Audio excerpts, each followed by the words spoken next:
En esta oportunidad, por el área de Neurofisiología 1, les voy a hablar sobre los lóbulos cerebrales y su corteza. Bueno, empecemos. Empecemos por el primer lóbulo, que sería el lóbulo frontal, el cual lo tenemos aquí al frente, como podemos ver en la imagen, lo tenemos aquí, el cual es el lóbulo más grande del cerebro. Este se va a encargar principalmente del procesamiento de las funciones cognitivas, tales como la planificación, la coordinación, la ejecución y el control de la conducta, aunque también nos posibilita establecer metas, poder comunicarnos a través del lenguaje, el poder regular nuestras emociones y con él aparece la capacidad para tener empatía. Hablaremos ahora sobre sus funciones corticales, ¿no? La primera, la corteza prefrontal. Esta está asociada con las funciones cerebrales superiores, incluyendo la toma de decisiones, la solución de los problemas, la planeación, la organización, la motivación, la disciplina y la regulación emocional. Segundo, la corteza motora, que vendría a ser la responsable de la planeación, el control y la ejecución de los movimientos voluntarios.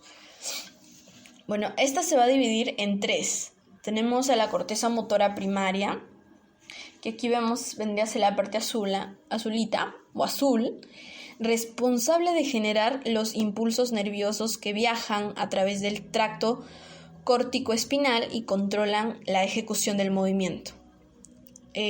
Pasamos a la corteza motora suplementaria. Como vemos, aquí es la parte rojita, la más pequeña. Esta se cree que está implicada en la planeación y la secuenciación del movimiento, además de la coordinación de las partes del cuerpo involucradas en el mismo. Ahora, pasamos a la tercera, la corteza premotora, considerada como la responsable del manejo de la preparación, la guía sensitiva y guía espacial del movimiento. Aquí la vemos. Y por último tenemos al área de Broca.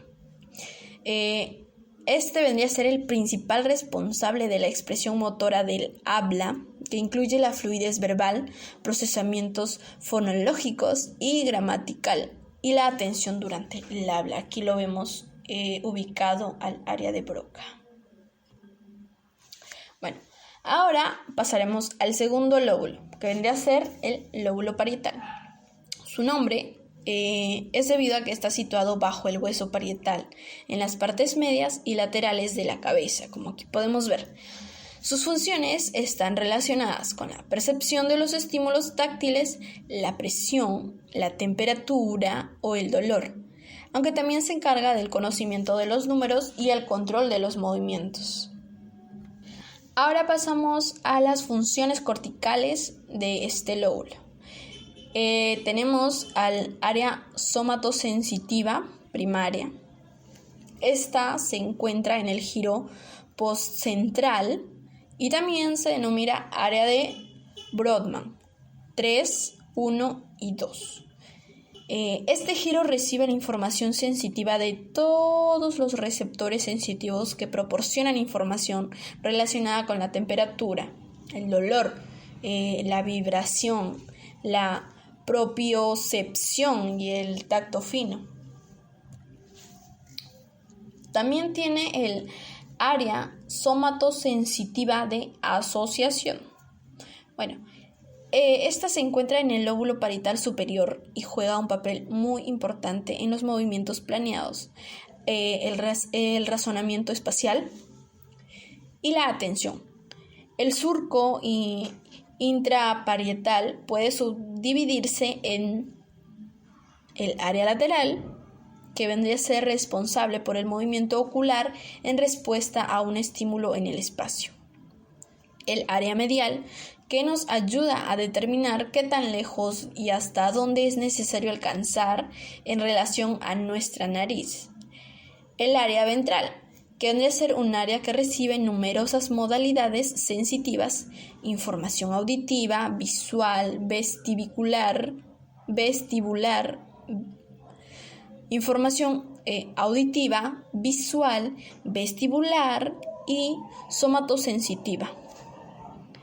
Y por último, el área anterior, la cual nos va a permitir interpretar el tamaño, la forma y la posición de los objetos que vamos a sujetar. Seguimos. El asa de Baum. En las radiaciones ópticas del cuerpo geniculado lateral del tálamo, dos asas de fibras transmiten la información de vuelta al área visual.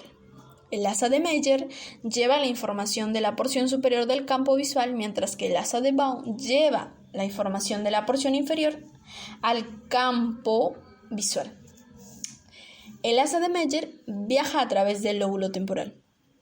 El asa de Baum, o radiación óptica parietal, viaja a través del lóbulo parietal para terminar en el vángulo superior del surco calcarino en la cuña del lóbulo occipital.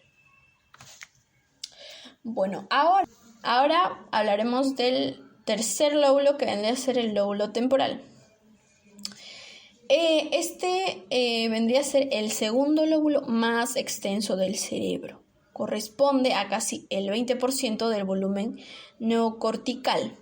Este lóbulo ocupa la fosa craneal media longitudinalmente y su nombre se basa en la relación que tiene con el hueso o la región temporal del cráneo. Están relacionados con la percepción, con el reconocimiento de los estímulos auditivos y con la memoria. Son fundamentales para el reconocimiento de rostros y de voces. Ahora hablaremos sobre sus funciones. Tenemos a las áreas auditivas. El giro temporal transverso anterior en gran parte contiene al área auditiva primaria, y el giro temporal transverso posterior. Explico. El giro temporal transverso anterior vendría a ser el 41 que vemos aquí. En gran parte contiene al área auditiva primaria, y el giro temporal transverso posterior, que vendría a ser el 42, al área auditiva secundaria.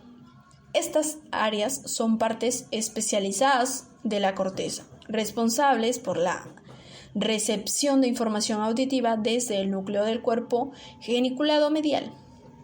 También en el giro temporal superior se encuentra el área 22 de Brodmann, que contiene al área auditiva de asociación, que recibe información tanto del área auditiva primaria como del tálamo.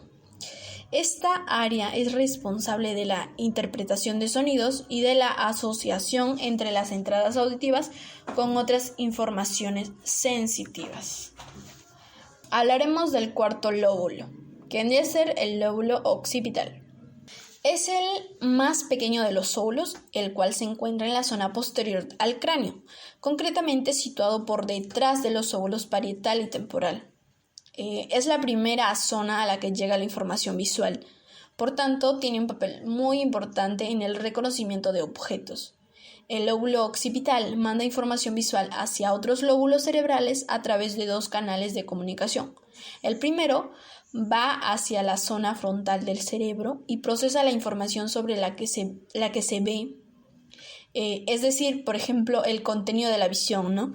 El segundo canal va hacia la zona dorsal y se encarga de procesar el cómo y dónde de lo que se ve. Por tanto, esta se encarga del aspecto del movimiento y de la localización. Sus funciones corticales. Tenemos a la corteza visual primaria. Su función es recibir señales sensoriales desde los ojos por medio de las radiaciones ópticas. Por ende, vendría a ser responsable de la integración en la percepción de la información visual. Estas poseen columnas celulares que preferencialmente responden a estímulos visuales específicos, por ejemplo, a la orientación de una línea. La corteza sigue una configuración retinotópica con la mitad superior del campo visual, representando en la corteza inferior al surco calcarino, y con la mitad inferior del campo visual representando en la corteza superior al surco calcarino. Ahora pasamos a la corteza de asociación visual. la cual consiste en las regiones restantes del lóbulo occipital. También se conoce como la corteza visual extraestriada. La función de esta región es interpretar las imágenes visuales. Algunas fibras de la corteza de asociación visual forman el tracto de corticotectal, el cual se proyecta al área protectal o a los colículos superiores. La segunda y tercera y cuarta área visual se encuentran dentro de la corteza de asociación visual del lóbulo occipital, ¿no? La segunda área visual es la cual se va a ocupar en una gran parte del área de Brodmann 18 y en algunos casos la 19. La corteza visual secundaria rodea a la corteza visual primaria y recibe la información de esta. La información de la corteza visual primaria es enviada a la corteza visual secundaria, el área de Brodmann 19 y 18. El área visual secundaria es importante para la percepción del color, del movimiento y de la profundidad. Pasamos a la tercera área visual. Esta se encuentra adyacente al aspecto anterior y también se ubica dentro del área de Brodmann 18. Esta área visual se comunica directamente con la corteza visual secundaria y es funcionalmente importante en el procesamiento visual del movimiento y al mismo tiempo vincula los flujos de procesamiento temporal y parietal. La cuarta área visual se ubica anterior a la tercera área visual dentro del área de Brodmann 19. Se comunica y recibe información de la corteza visual secundaria. Su función es interpretar los colores, la orientación, la forma y el movimiento. La cuarta área visual también se comunica con la corteza temporal inferior, que deben ser las áreas de Brodmann 20-21 del lóbulo temporal. Bueno, ahora les voy a hablar sobre el lóbulo de la insulina. En ocasiones no se tiene en cuenta como un lóbulo más, ya que queda oculta entre el resto de los lóbulos del cerebro. Pero esta se va a encargar de hacer posible la aparición de las emociones y está conectada con el área del sistema límbico.